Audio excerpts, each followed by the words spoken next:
Good evening, guys. Today will be discuss about IPC, stand for Indian Penal Code under section 105।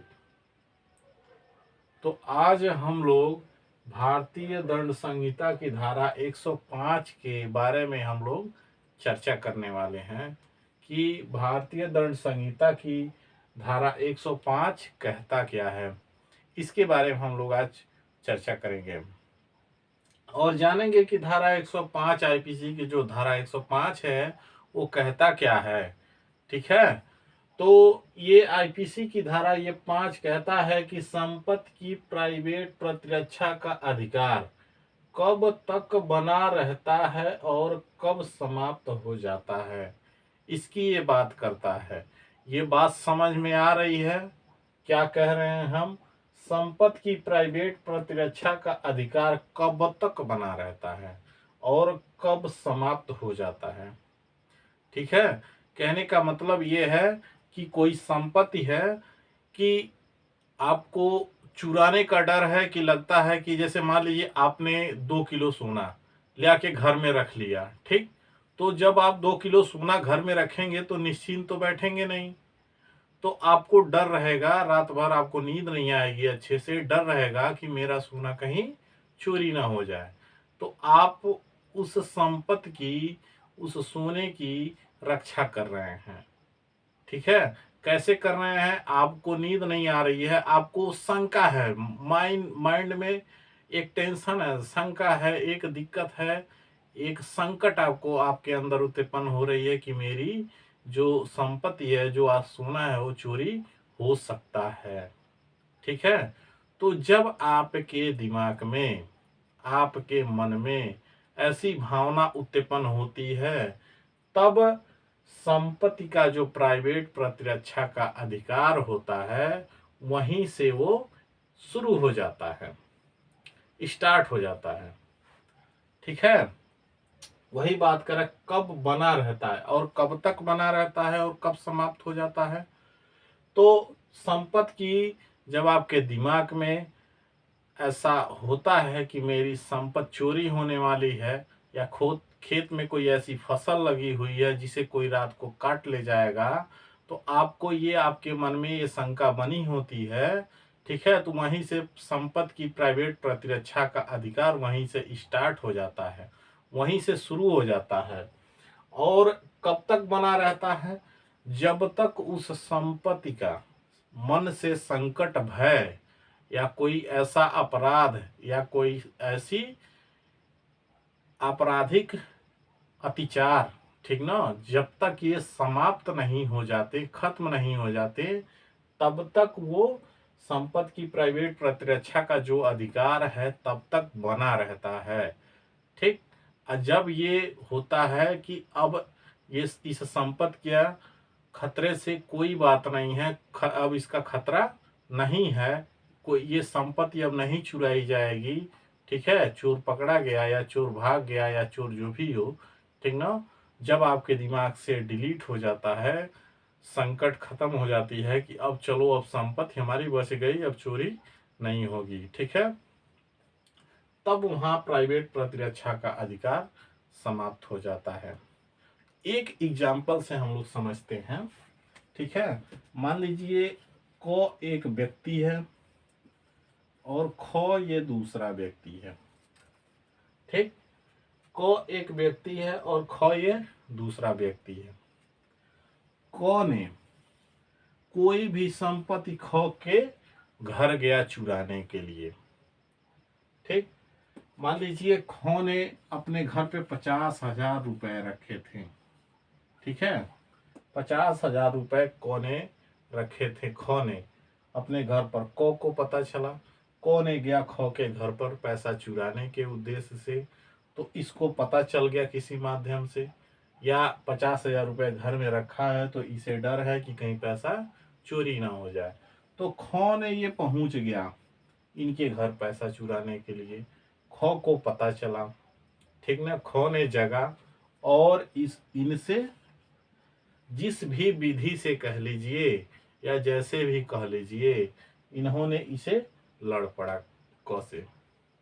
ठीक, तो जब क से लड़ पड़ा तो अब देखिए यहीं पे बात समझिए कि संपत्ति की प्राइवेट प्रतिरक्षा का अधिकार कब शुरू हो रहा है, जब क ने, ठीक ना, ख के घर गया पैसा चुराने के लिए, वहीं से, और ख को पता चल गया कि मेरा पैसा चोरी होने वाला है, तो वहीं से संपत्ति की प्राइवेट प्रतिरक्षा का अधिकार शुरू हो गया, वहीं से स्टार्ट हो गया, क्योंकि इसके मन में आ गया, संकट उत्पन्न हो गया, तो यहीं से अब शुरू हो गया। कब तक बना रहेगा ये 50,000 रुपए की रक्षा करने के लिए? कब तक बना रहेगा? जब तक ये खो या तो मारा नहीं जाता है, या किसी लोक सेवक अधिकारी के द्वारा, पुलिस के द्वारा, या किसी अन्य व्यक्ति के द्वारा जब तक ये पकड़ा नहीं जाता है, ठीक है, या ख के द्वारा किसी ऐसे चोट से, इसे गंभीर चोट से चोट पहुंचा दिया जाता है जिससे वो पैसे तक ना पहुंच पाए, ठीक, या पैसे को अगले दिन, ठीक ना, इसको घर से उठा करके बैंक में जब तक न जमा कर दिया जाए, तब तक ये प्राइवेट प्रतिरक्षा का अधिकार बना रहेगा। इस 50,000 रुपए के लिए तब तक बना रहेगा जब तक ये खतरे से बाहर ना हो जाए 50,000 रुपए, ठीक है, तब तक ये बना रहेगा। और यदि ये पैसा मान लीजिए यहाँ से हटा दिया गया, बैंक में चला गया, उसके बाद यदि खो जाता है और को पर हमला करता है कि तूने रात को पैसा आया था मेरा चुराने के लिए, ठीक है, ये पैसा बैंक में खोने जमा करके फिर गया को पर हमला करने के लिए कि तूने मेरा पैसा क्यों रात को चुराने आया था, ठीक, तो उस दौरान तब यहाँ संपत्ति की जो प्राइवेट प्रतिरक्षा का अधिकार है वो समाप्त हो जाता है, ठीक है, वो समाप्त हो जाता है जब पैसा जमा करने के बाद खो ने जब गया इस पर हमला किया, ठीक, और इसको या तो ये मर जाता है, या कि इसको गंभीर चोट आ जाती है, या इसको गंभीर चोट आ जाती है, ठीक है, तो अगर इसको गंभीर चोट आ जाती है तो ये प्राइवेट को जब इसके पास गया तो इन्होंने इसको मार दिया, तो इसके या तो गंभीर चोट आ जाती है या मृत्यु हो जाती है, तो ये क्या करते हैं न्यायालय से, ठीक ना, यदि प्राइवेट प्रतिरक्षा का अधिकार मांगते हैं तो न्यायालय से प्राइवेट प्रतिरक्षा का अधिकार नहीं मिलेगा। क्यों? क्योंकि आपने पहले संपत्ति को खतरे से बाहर कर दिया, दूर रख दिया, ठीक ना, चोरी होने से दूर रख दिया, खतरे से बाहर कर दिया इस संपत्ति को, फिर आपने इनसे हमला करने की, या इसको इस पर या इसको इस पर हमला करने की क्या जरूरत थी? प्रहार करने की कोई जरूरत नहीं थी, क्योंकि जिस चीज का खतरा था वह था वो तो टल गया, ठीक है। तो इस तरह से संपत्ति की जो प्राइवेट प्रतिरक्षा का अधिकार है वो शुरू होता है, कब शुरू होता है, कब तक बना रहता है, कब समाप्त हो जाता है, ठीक है, ये बातें हैं। चलिए हम लोग एक एक चीज जानते हैं। संपत्ति की यदि प्राइवेट प्रतिरक्षा का अधिकार लूट के विरुद्ध तब तक बना रहता है, लूट के विरुद्ध, यदि कोई संपत्ति है उसे लूटा जा रहा है, दो या दो से अधिक व्यक्तियों के द्वारा लूट किया जा रहा है, लूटा जा रहा है, तो कब तक बना रहेगा? जैसे मान लीजिए आपने पैसा लेके बैंक से निकला, घर घर के लिए लेके पैसा आ रहे हैं, चार लोग आपके पीछे लग गए पैसा लूट, ऐसा होता भी है, पैसा लूटने के लिए और उद्देश्य से आपके पीछे लग गए, एक रास्ते में एक ऐसे सुनसान जगह पाए जहां से पैसा आपको लूटना शुरू कर दिए। तो वही कह रहा है कि सम लूट के विरुद्ध तब तक बना रहता है जब तक अपराधी किसी व्यक्ति की मृत्यु या उपहति, ठीक ना, या सदोष अवरोध कारित न हो जाए। इसका मतलब ये है जब तक उसे गंभीर चोट न पहुंचाई जाए या मृत्यु तक भी बात आ सकती है, जरूरत पड़ेगी तो अपनी प्राइवेट संपत्ति की प्राइवेट प्रतिरक्षा के लिए, तब तक वो बना रहता है, ठीक है, जब तक ये संपत्ति खतरे से बाहर ना हो आ जाए, या संपत्ति की कोई संपत्ति है उसकी प्रतिरक्षा के लिए, प्राइवेट प्रतिरक्षा के लिए, ठीक है, कोई चोरी के उद्देश्य से जा रहा है, जैसे मैंने एग्जाम्पल के तौर पे बताया, चोरी के उद्देश्य से जा रहा है, वो तब तक बना रहता है जब तक वो संपत्ति चोरी के खतरे से बाहर नहीं हो जाता है, तब तक वो संपत्ति खतरे से बना रहता है। रात्रि गृह भेदन, यदि कोई व्यक्ति है जो रात्रों गृह भेदन करता है, ठीक ना, रात रात को किसी के घर पे जाता है, भेदभाव डालता है, फोड़ता फांसता है, अलग करता है, षड्यंत्र रचता है, ठीक है, तो तब तक उसका प्राइवेट प्रतिरक्षा का अधिकार बना रहेगा जब तक वो व्यक्ति रात को जिस घर में पकड़ा न जाए गृह भेदन के दौरान या फोर फांस के दौरान, तब तक वो बना रहेगा जब तक वो उस घर में है, वहां पर है, ठीक। यदि वो उस घर से, उस मकान से, उस बिल्डिंग से यदि वो बाहर चला जाता है तो वो रात्रि गृह भेदन नहीं होता है, ठीक है। तो आईपीसी की धारा 105 यही कहता है कि संपत्ति की प्राइवेट प्रतिरक्षा का अधिकार कब बना रहता और कब समाप्त हो जाता है। ये बातें अगर समझ में आ गई हो तो मैं अगले सेक्शन पे बढ़ूं, ठीक है। चलिए एक बार और हम इसको रिपीट कर देते हैं कि प्राइवेट प्रतिरक्षा का अधिकार कब तक बना रहता है, कब प्रारंभ होता है, जब संपत्ति जिस व्यक्ति के मन में ये संकट उत्पन्न हो गया कि मेरी संपत्ति चोरी होने वाली है, वहीं से संपत्ति की प्राइवेट प्रतिरक्षा का अधिकार शुरू हो जाता है।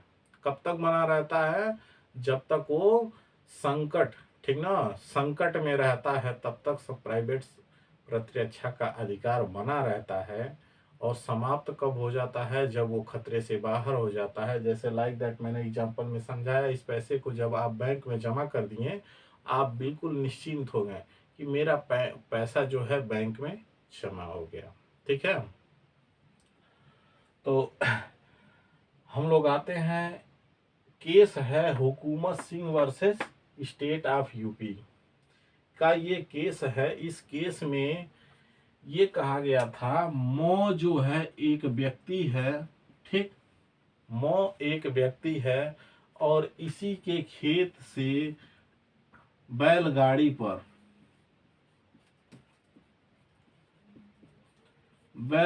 पर, ठीक ना, गन्ना लाद करके लेके जा रहे थे। इस मो के खेत से ही काट करके, ठीक, इस मो के ही खेत से, इस मो के खेत में से पहले से कुछ गन्ने कटे थे और कुछ गन्ने इन्होंने रात को काट करके बैलगाड़ी से लेकर के जा रहे थे किसी अन्य व्यक्ति ने, अभियुक्त ने, ठीक है।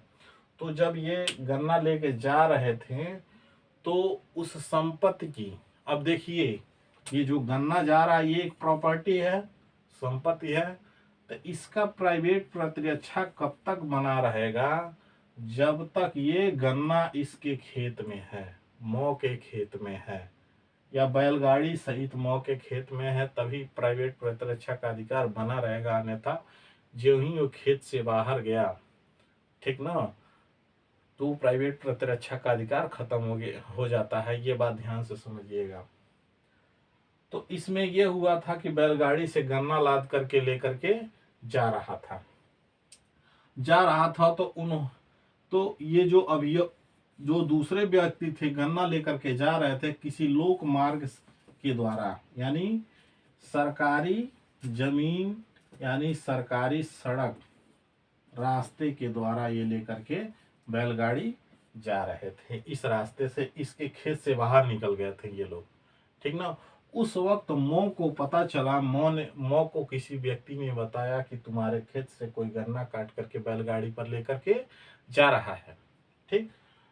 तो मो ने दौड़ते हुए आया और ये जो अभियुक्त थे, जो व्यक्ति थे, ये गन्ना लाद करके लेके जा रहे थे। मो ने एक ऐसे हथियार से इस अभियुक्त पर, ठीक ना, हमला कर दिया, प्रहार कर दिया, ठीक।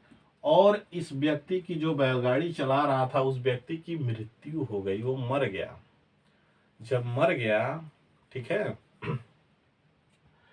तो जब मर गया तो ये मो महोदय जो हैं, ये न्यायालय से प्राइवेट प्रतिरक्षा का अधिकार मांगे, ठीक ना, कि हमने अपनी संपत्ति की प्राइवेट प्रतिरक्षा के अधिकार में मैंने इसको मारा, ठीक ना, ये हमारे ऊपर हमला किया, फिर मैंने किया तो इसको लग गया, कट गया।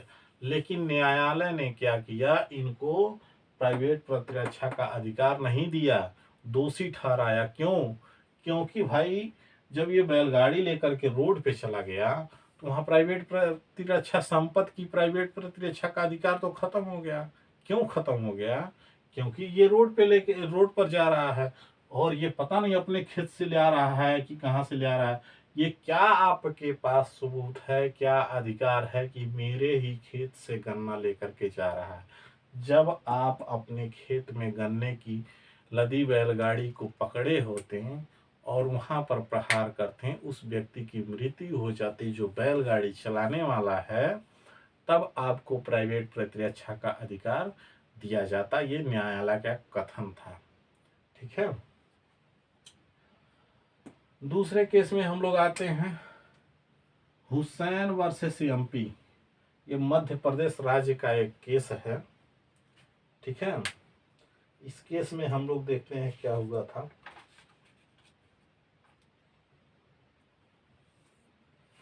हाँ।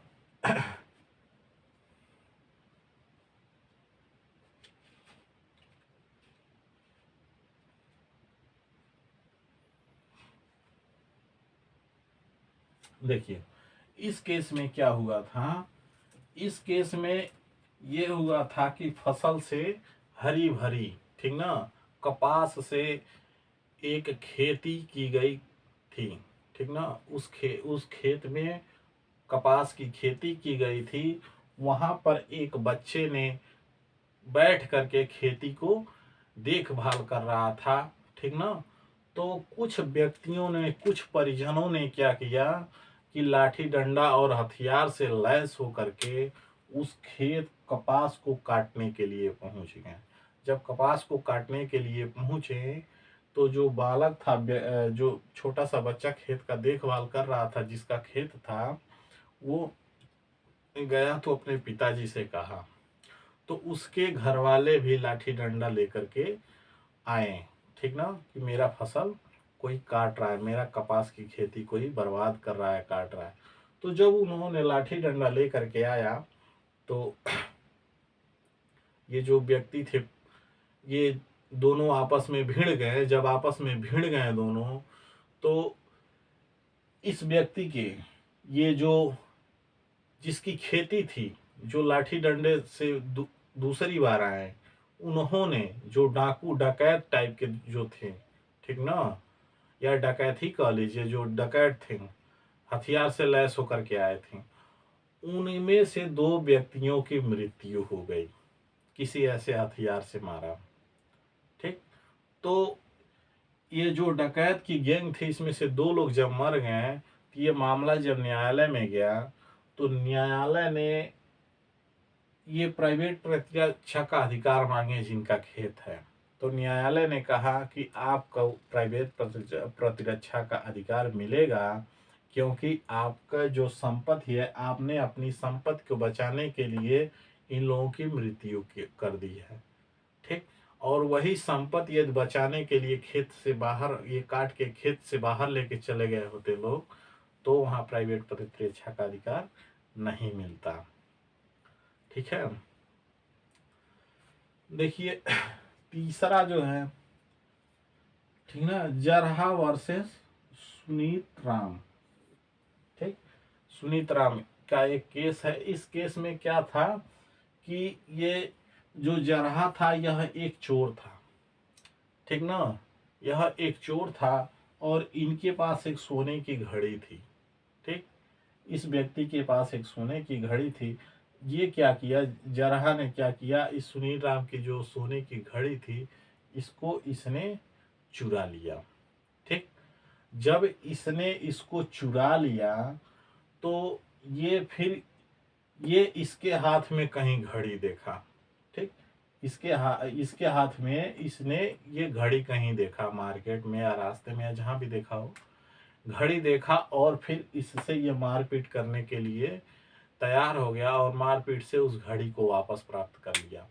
तो मारपीट को वापस प्राप्त करने के दौरान ही इस जो चोर व्यक्ति था, जरहा जो चोर था, इसको गंभीर चोट आ गई। ठीक। गंभीर चोट आ गई। ऐसे जगह चोट आई वो काफ़ी देर तक बेहोश रहा, और जब हॉस्पिटल में एडमिट किया गया इसे, तो वहाँ भी ये काफ़ी समय तक बेहोश रहा। ठीक है। तो इसने क्या किया, प्राइवेट प्रतिरक्षा का अधिकार मांगा। न्यायालय ने इसे प्राइवेट प्रतिरक्षा का अधिकार दिया।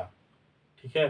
क्योंकि इसने अपनी जो प्राइवेट संपत्ति है, ठीक, उसको पाने के लिए इन्होंने इस पर हमला किया और इन्होंने इसे चुरा रखा था। ठीक। अब देखिए, ये चुरा करके लेके चला गया था। ठीक। ये चला गया था, क्या वहां प्राइवेट प्रतिरक्षा का अधिकार है? नहीं मिलना चाहिए ना, क्योंकि ये तो घर से लेके चुरा के चला गया था। पता नहीं कितने दिन बाद ये इसके हाथ में देखें, कितने दिन बाद देखें, क्या पता। ठीक। लेकिन इन्होंने उस घड़ी का नंबर, उस घड़ी का बिल, सारा चीज दिखाया, तब न्यायालय में तब ये साबित हुआ, तब इनको प्राइवेट प्रतिरक्षा का अधिकार दिया गया। ऐसे ही नहीं मिला। ठीक है। तो इस केस में यही था। तो आप लोग धारा 105 समझे क्या होता है। ठीक।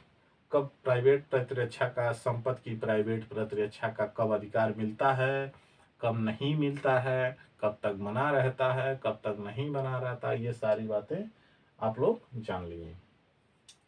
चलिए हम लोग आते हैं दूसरे सेक्शन पर। ठीक है। हम लोग आते हैं धारा 106 पर।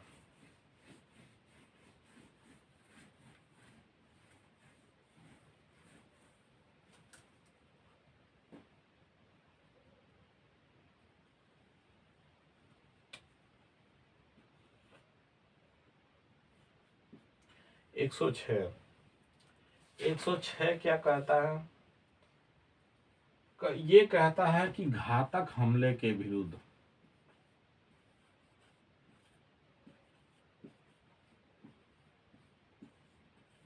घातक हमले के विरुद्ध प्राइवेट प्रतिरक्षा का अधिकार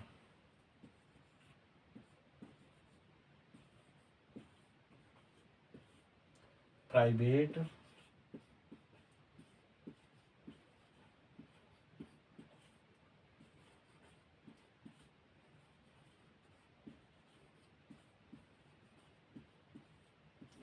प्राइवेट प्रतिरक्षा का अधिकार जबकि निर्दोष व्यक्ति को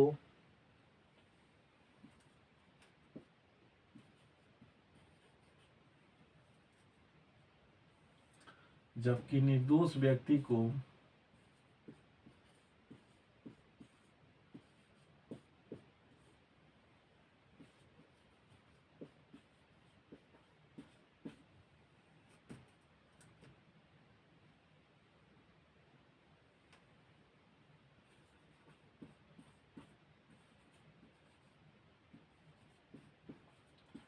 उपहति होने की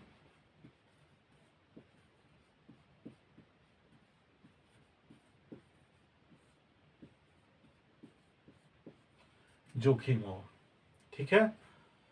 ये कहता है कि धारा 106 कहता है कि घातक हमले के विरुद्ध, ठीक है, घातक हमले का विरुद्ध का मतलब ये हुआ कि जब दो पक्षों में जब आपस में भिड़ंत होती है, मारपीट होती है, ठीक ना, तो उस वक्त घातक हमले के या किसी हथियार से ऐसे धारदार हथियार, या धारदार का मतलब कुल्हाड़ी हो गया, ठीक ना, या अन्य कोई चीज हो गया, फावड़ा हो गया, ठीक, उससे या बंदूक से लैस होकर के प्राइवेट प्रतिरक्षा का अधिकार जबकि निर्दोष व्यक्ति का उपहति होना की जोखिम है। ठीक है। इसका मतलब ये है कि ऐसा जब हमला होता है तो ऐसा भी होता है कि आप लोग जब, चलिए एक एग्जांपल मैं आप लोगों को देता हूँ। पुराने मूवियों में या पुराने कहानियों में आप लोग पढ़े होंगे, देखे भी होंगे, सुने भी होंगे, ठीक है, कि जब जो दो व्यक्ति, दो राजा, दो देश के राजा, दो राज्य के राजा आपस में जब लड़ाई करते थे, ठीक है, तो जब आपस में वो लड़ाई करते थे तो उसमें क्या होते थे कि जो निर्दोष व्यक्ति भी थे वो भी मारे जाते थे, ठीक है। जैसे हमलावर थे, जो दोनों पक्षों के जो राजा के सैनिक थे, उनके भी कभी कभी उनके भी बच्चे भी युद्ध में मारे जाते थे, ठीक। और उस राज्य की जो प्रजा थी, कभी कभी वो भी मारी जाती थी निर्दोष में, ठीक ना। तो वो व्यक्ति निर्दोष ही होते हैं। तो कहने का मतलब यही है, ठीक। मान लीजिए मान लीजिए चलिए हम एक बताते हैं, क और ख और ग, ठीक। ये तीन व्यक्ति हैं, ठीक ना। क, ख और ग, ठीक। एक लुटेरे हैं, ये क्या है, एक लुटेरे हैं जो क के गांव में इन्होंने गया लूटने के लिए, लूट की दृष्टि से, ठीक ना। तो इन लोगों ने यहाँ पर गया लूट करने के लिए। तो जब ये लोग जाते हैं तो ये भीड़ में ही रहेंगे, क्यों, क्योंकि जो उस जिस बस्ती में जाएंगे उस बस्ती में छोटे छोटे बच्चे भी रहते हैं, ठीक ना। तो क के पास एक ऐसा हथियार होता है जिससे मारना चाहता है इन लोग। ये सपोज करिए इनके पास बंदूक ही है और ये इन दोनों को चाहता है कि इन डाकुओं को मार करके हम यहाँ पर ढेर कर दें, गिरा दें। लेकिन यदि हम डाकुओं पर गोली चलाएंगे तो हो सकता है कि जिस बस्ती में ये लोग घुसे हैं वहाँ के किसी छोटे बच्चे को लग जाए या निर्दोष व्यक्ति को लग जाए, तो इनको ना लग करके वही व्यक्ति मर जाए, ठीक है। तो इनको ऐसा लगता है, ठीक। लेकिन फिर भी ये क्या करते हैं, हमला करते हैं। यदि ये हमला कर देते हैं, गोली चला देते हैं, उस वक्त यदि किसी छोटे बच्चे की, इनको ना लग के किसी छोटे बच्चे को लग जाती है, मृत्यु हो जाती है, ठीक ना। तो उस वक्त भी इनको निजी प्राइवेट प्रतिरक्षा का अधिकार मिलेगा। ये तो मिलेगा ही मिलेगा, लेकिन न्यायालय के द्वारा भी ये भी इनको कहा जाए, साबित किया जा सकता है कि आपने जो छोटे बच्चे को गोली मारी है वो आपने एक प्राइवेट प्रतिरक्षा के लिए या संपत्ति की प्राइवेट प्रतिरक्षा के लिए या यूं कह लीजिए पूरे बस्ती को बचाने के लिए इन डाकुओं से आपने गोली चलाया, इनको भगाने के। तो वहां पर ये निर्दोष हो जाएंगे, ठीक है, वहां पर ये निर्दोष हो जाएंगे। चलिए एक और एग्जाम्पल हम आप लोगों को देते हैं। को एक व्यक्ति है, ठीक है, जिस पर एक बड़ी संख्या में, को एक व्यक्ति है जिस पर एक बड़ी संख्या में बहुत ढेर सारे लोग, ठीक, गए इस पर हमला किए, बहुत ढेर सारे लोग, एक भीड़ इस पर को पर हमला की, किसके लिए, हत्या की दृष्टि से, मारने की दृष्टि से। इनके पास बंदूक है, गोली है, ठीक ना। तो मारने की दृष्टि से ये लोग आगे बढ़े, ठीक। तो वह भीड़ पर गोली चलाए बिना प्राइवेट प्रतिरक्षा के अपने अधिकार का प्रयोग कार्य साधक रूप में नहीं कर सकता, ठीक ना। यानी प्राइवेट प्रतिरक्षा का वो जो प्रयोग है वो नहीं कर सकता, क्यों, क्योंकि यहाँ पर देख रहा है कि सामने बच्चे हैं, उस भीड़ में भी निर्दोष बच्चे हैं। कह रहा है कि और वह भीड़ में मिले हुए छोटे छोटे शिशुओं को अपहानि करने की जोखिम उठाए बिना गोली नहीं चला सकता। इसका मतलब यह है कि जो छोटे छोटे बच्चे हैं उस भीड़ में, ठीक ना, बिना जोखिम उठाए वो गोली नहीं चला सकता, बिना जोखिम उठाए गोली नहीं चला सकता। ये एक तथ्य है, इसको समझिए, ठीक ना। बिना जोखिम उठाए गोली नहीं चला सकता, यानी जब तक वो रिस्क नहीं लेगा तब तक वो गोली नहीं चला सकता, ठीक। उस दौरान गोली चला भी देता है, किसी छोटे बच्चे की मृत्यु हो जाती है, तब भी वो उसने कोई अपराध नहीं किया, ठीक, नहीं चला सकता। यदि इस प्रकार गोली चलाने में उन शिशुओं में से किसी शिशु को अपहानि करे तो वह कोई अपराध नहीं करता है। अपहानि का मतलब उस शिशु को कोई चोट पहुंच जाती है या वो शिशु मर जाता है या घोर ठीक ना चोट उसे लग जाती है, काफी चोट लग जाती है, तो उसने कोई अपराध नहीं किया। ठीक, क्योंकि एक भीड़ टूटी है उसके ऊपर मारने के लिए, अब वो किसको बचाए, अपनी रक्षा प्राइवेट प्रतिरक्षा के लिए किसको बचाए। ठीक ना, तो उस भीड़ में जो बच्चे हैं, शिशु हैं, यदि वो उस पे उसकी प्रहार से, ठीक, क के प्रहार से कोई शिशु मर जाता है या कोई ऐसी चोट आ जाती है, तो उसने कोई ऐसा अपराध नहीं किया जिससे चोट, ठीक ना, उस शिशु को लगी हो। इस पर एक केस है, ठीक ना, सुब्रमण्यम आंध्र प्रदेश।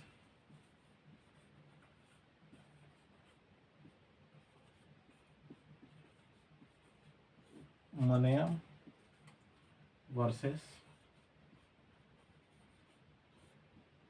आंध्र प्रदेश का ये मामला है। इसमें ये कहा गया, इसमें उच्चतम न्यायालय ने ये कहा कि अभिकथन किया कि शरीर एवं संपत्ति की प्राइवेट प्रतिरक्षा के अधिकार को प्रायः सभी स्वतंत्र सभ्य तथा लोकतांत्रिक देशों के कतिपय निर्बंधों के साथ मान्य किया जाएगा।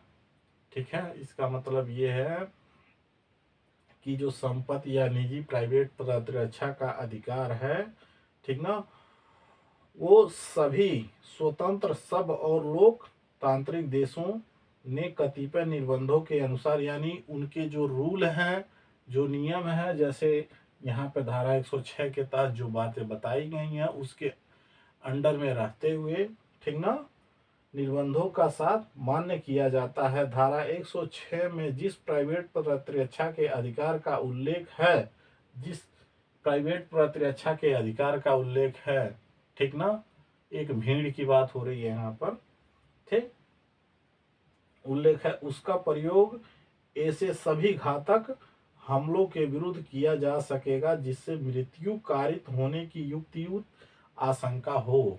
ठीक ना, उसमें भी जब ऐसी भीड़ प्रहार करे, जैसे इसको पर एक भीड़ प्रहार कर रही थी, तो उस वक्त, ठीक ना, ये आशंका हो जाता है या उस वक्त ये होता है कि हम जब गोली चलाएंगे, ठीक ना, तो किसी की भी मृत्यु हो सकती है और गोली चलाना आपका जायज होगा।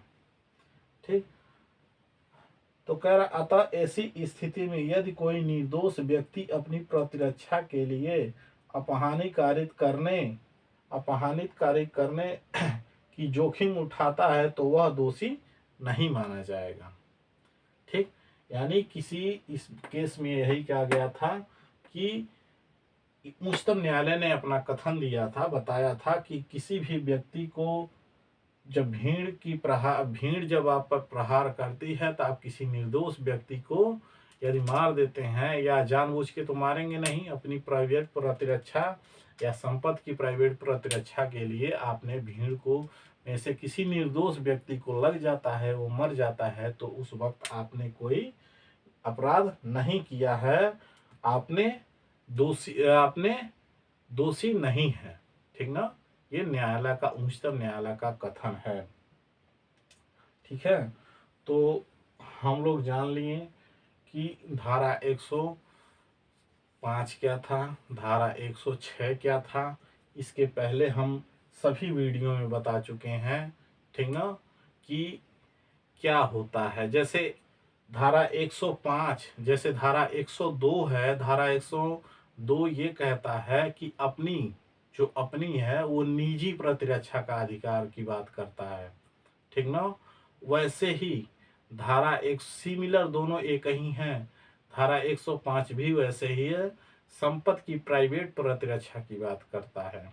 ठीक ना, फर्क ये है कि धारा 2 एक व्यक्ति के शरीर की प्राइवेट प्रतिरक्षा की बात करता है, और धारा 5 जो है वो संपत्ति की प्राइवेट प्रतिरक्षा की बात करता है। लेकिन धारा 99 में जो भी बातें बताई गई हैं, पिछले वीडियो में हम सब सारा चीज बता चुके हैं। धारा 99 में जो भी बातें बताई गई हैं, ठीक ना, उसके अंतर्गत रहते हुए यदि कोई अपराध करता है, ठीक ना, तो ही उसे प्राइवेट प्रतिरक्षा का अधिकार दिया जाएगा। जो धारा 99 नहीं देखे हैं, ठीक ना, नहीं पढ़े हैं, वो हमारी पिछली वीडियो देख ले जा करके। ठीक, ये मेरा यूट्यूब चैनल है अमित मौर्य एडवोकेट, ठीक ना, ये मेरा यूट्यूब चैनल है, आप इसको सर्च करिए, इस पर सभी वीडियो प्लेलिस्ट में पड़ी हुई हैं, आप इस पर देख सकते हैं। आप सभी को गुड नाइट।